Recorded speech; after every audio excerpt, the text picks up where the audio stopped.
Hello world, what do you find weird about Japan? This is actually a question I got asked while being interviewed. Yes, some people actually think I have something worthwhile to say. My answer? Silence. Not for a few seconds, not for a few minutes, not even for a few days. Nothing was going on in here.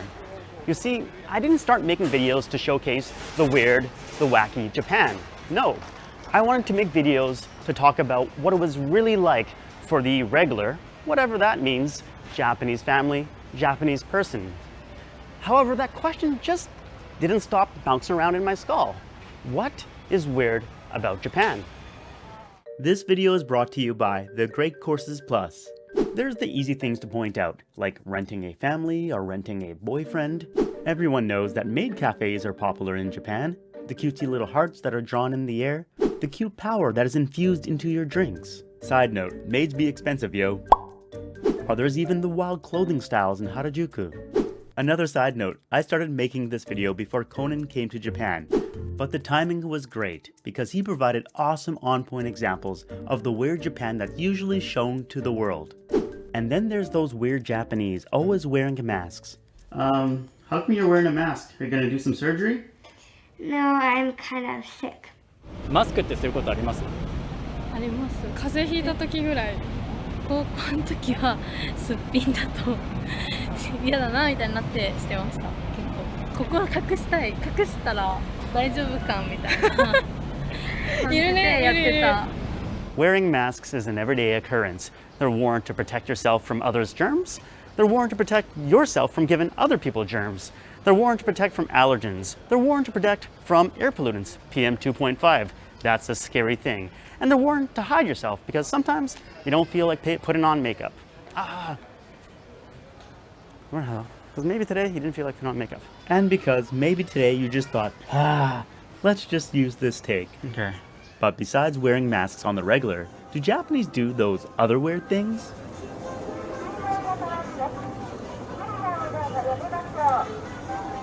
レンタル彼女とか彼氏って聞いたことあります？あります。あ、本当。なんかドラマあるよね。実際に使ったことはありますか？ないです。自分で使ったことはありますか？ No レンタル彼女って聞いたことあります？彼氏。レンタル彼氏わかんないです。援助交際ぐらいしかはい。レンタル彼氏全然わかんないです。援助交際の今なんかあるんですか？いや聞いたことないです。本当にそういうのはあるんですか？あります？レンタル彼女ちょっとやってみたいですね。面白そうです。なんか1時間7000円ぐらいでこういうところでデートできるっていう。1日借りたらどうなの？ Is it weird or cool? Weird. Totally weird.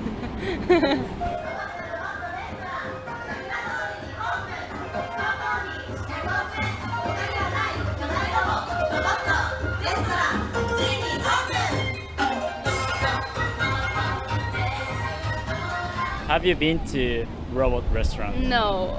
いや、ない。Do you know anybody who's been there? No. 行ってみたいと思いますか？いや、あんまり何してるのかよくわかんないんですけど、あんまり行こうとは思わないです。あんまり思わないです。But I saw the video on YouTube and it was very cool. I think. Are you interested in going there? Yes. メイドカフェ行ったことあります？ないいやないです。ないです。メイドカフェについてどう思いますか？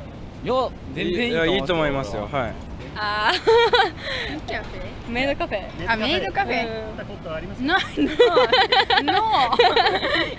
But I think it's one of the Japanese pop culture. Yeah, so I think the image is not so good for me, but it's very interesting culture for foreign people. メイドカフェまあ男の人が満足するにはいいところだと思いますね。To Japanese people, the latest street fashion is quite niche, maid cafes are rarely frequented, and renting a girlfriend, that's not even on the radar. A lot of those weird Japanese things, Japanese people don't even do or don't even know about. On the other hand, masks. That's something that's very normal to Japanese people, but undoubtedly weird to people from the West. But why is it weird? What does the word weird even mean? So of course you Google weird and you get words like strange, odd, fantastic, magical. Okay, but what do those words mean? Strange, relating to or characteristic of another country, foreign. Seeing something in a different country that is not your own is foreign, which is strange, which is weird. Let's try another one. Fantastic, marked by extravagant fantasy or extreme individuality. Yes, maids and gyarus fit the mold. If you've lived in Japan though, you'd know that the majority of the population isn't considered as extreme or extravagant. Okay, last one, odd, differing markedly from the usual, ordinary, or accepted. Japan has a unique culture in many ways. Everyday ordinary things over here may not be accepted in other countries. So, what are the everyday things in Japan that I find weird? I think food is a very easy area with which to find weird things. Take Yuta for example. I think many people would say that this squid he ate, especially people in non-coastal cities, is weird. By the way, this is a fusion dish, so while eating squid is common, presented in this style is somewhat weird. This is what it looked like when some of my family were preparing squid at home.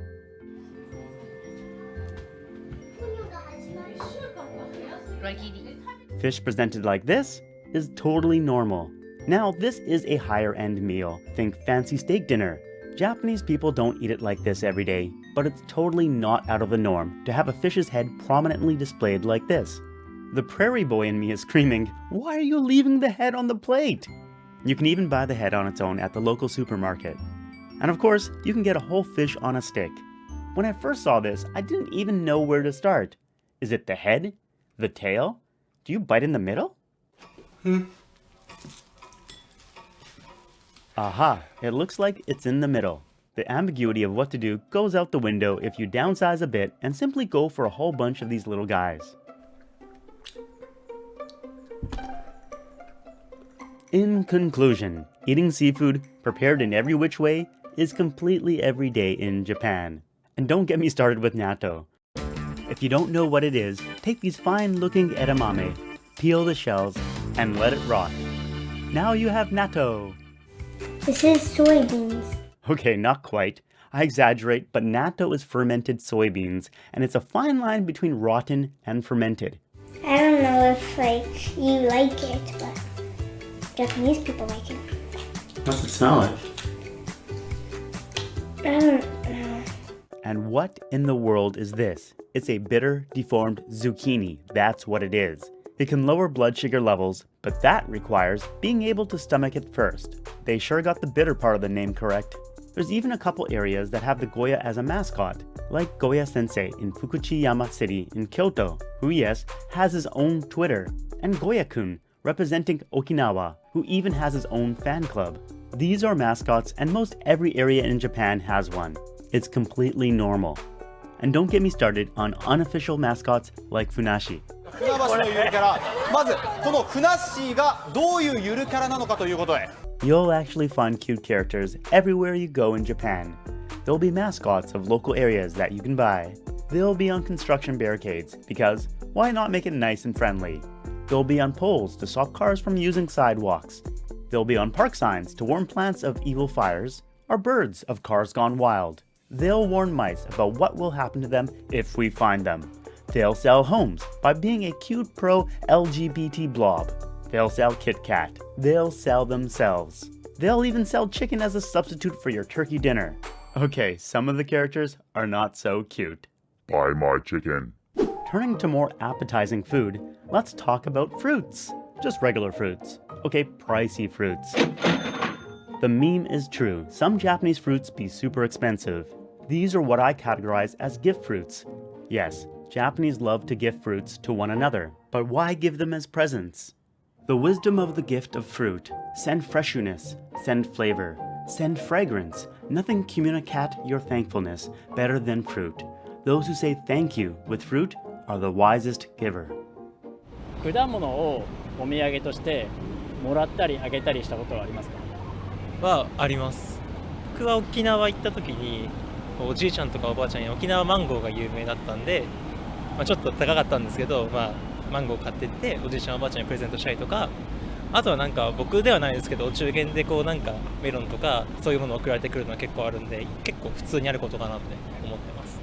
おじいちゃんたちからフルーツがたくさんいろんな種類送られてきます友達とかではあんまないです。 Fruit often falls into the dessert category.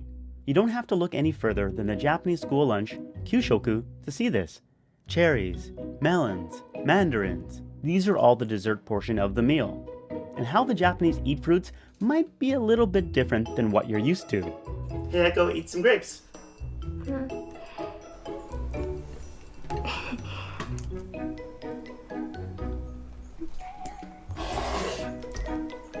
I don't think this is like the clean way how you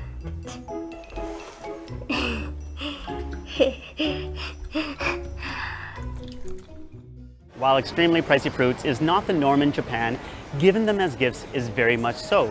The average Japanese supermarket, they don't have the variety that you'll find in Canada or the United States. They're more focused on what's in season, and their idea of what makes a quality fruit is more robust. So think texture, shape, sweetness, and you'll pay for it. All right, enough with the normal word stuff. Let's get to the real strange, like kancho. Shin, can you please explain to people what a kancho is? Kancho? Yeah, please give the kitty a kancho. Wait.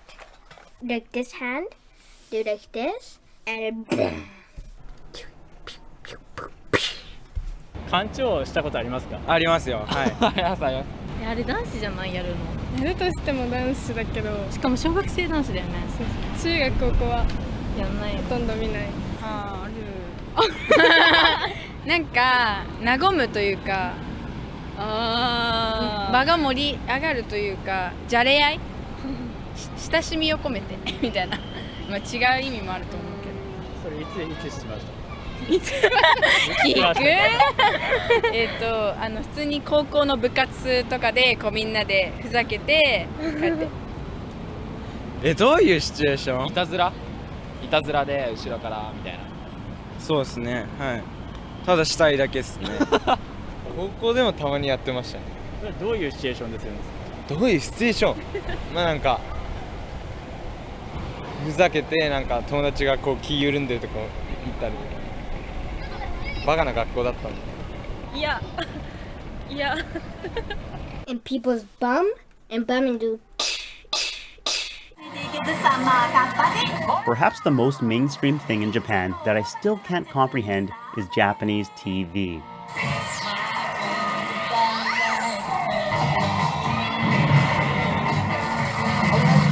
I'll try not to get too ranty, but can someone explain to me why there are so many Japanese programs that need to have these little floating heads reacting to everything? フィジーで食べて美味しいものって何ですか？正直フィジー料理って素朴なもの。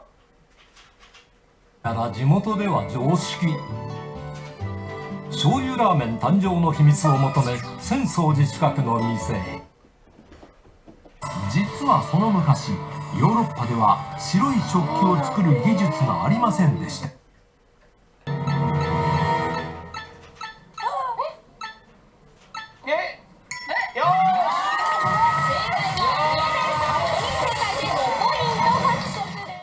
Mr. Greg, you do know there's a big React channel on YouTube. Welcome to Challenge! Today with me we have Marley from Teens React and we have Labib from Adults and College Kids React. What's up, guys? Yeah, I know. But there's a difference between choosing to watch a React channel and having the React format forced upon you for a good chunk of Japanese TV. So I did a bit of research, and apparently Japanese people need to know how to react in order to enjoy the TV. So these little heads you'll see is called a wipe, or waipu. Tofuku has a good video on this, so I won't go too much into detail, but essentially it's been around since the 80s, and it started as a way for a celebrity panel to react to other celebrities doing things. So yeah, essentially the React channel format, but done decades ago in Japan.